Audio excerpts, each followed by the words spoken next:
il y a lieu aussi de vous organiser en interne en tant que journaliste pour créer des syndicats, créer aussi des forces. Vous savez, vous devez aussi vous prendre en charge.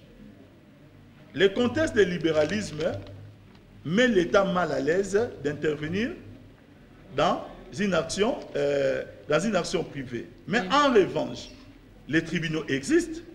Moi, je pense qu'un journaliste qui n'est pas rémunéré, qui aurait signé un contrat pour adhérer dans une chaîne et qui trouve que cette disposition du contrat n'est pas acceptée, ces journalistes peuvent bien servir les cours et tribunaux.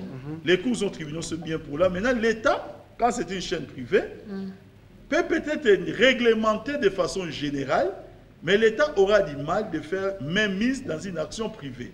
C'est un peu ça le paradoxe même du système économique. Donc il ne faudrait pas maintenant que nous puissions tout le temps appeler l'État là où l'État n'est pas censé être. Donc comme ce sont des chaînes privées, les journalistes doivent d'abord imposer quand même au patron un certain nombre de règles, ne serait-ce par exemple la signature d'un contrat. Maintenant, lorsqu'il y a un problème interne au niveau de la ligne éditoriale, que vouliez-vous qu'on en fasse? Je vous dis que ça existe partout au monde. Étant donné que certaines informations doivent être diffusées, mais compte tenu de la ligne éditoriale, un journaliste est censé... Mais je vous dis que peut-être ailleurs, ça se fait de façon plus intelligente. Mais vous savez, croyez-vous ici, la manière, je dis ailleurs, maintenant ici je n'émets aucun jugement. Mais moi je pense que vous pouvez aussi faire quelque chose en tant que journaliste, c'est de favoriser aussi l'entente entre les journalistes. Là c'est une proposition. Ça va, c'est de favoriser l'entente. Je n'ai aucun jugement à émettre, mais les constats que je tire de certains contacts que j'ai des journalistes à gauche, à droite, apparemment dans votre profession, il y a aussi un problème d'entente.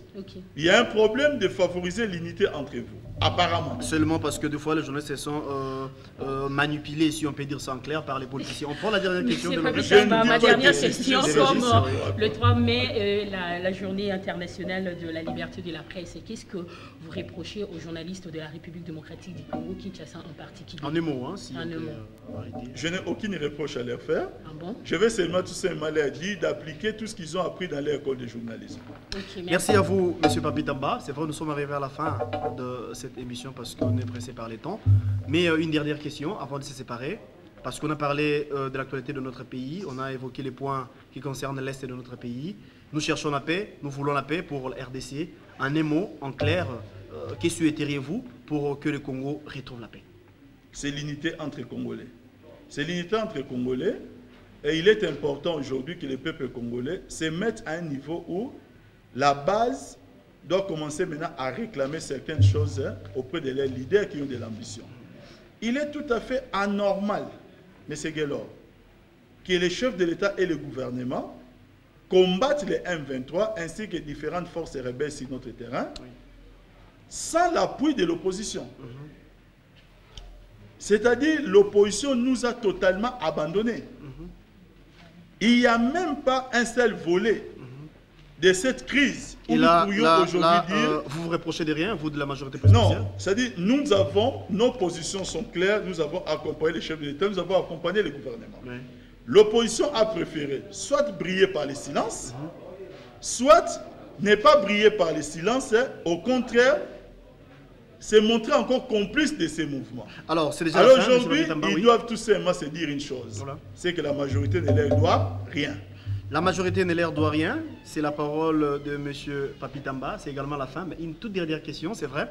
Comment est-ce que les Congolais ou encore les Congos peuvent se comporter devant le Rwanda ou les Rwandais? En un mot. Devant le Rwandais et les Rwandais, moi je pense que les Congolais doivent comprendre que ils ne doivent pas se comporter comme les Rwandais, ils doivent se comporter comme des Congolais. Merci beaucoup, M. Papi Tamba. Ça n'est fini pour aujourd'hui. Encore une fois, merci à vous parce que vous nous avez suivis. Merci parce que vous étiez là du début comme à la fin de cette émission.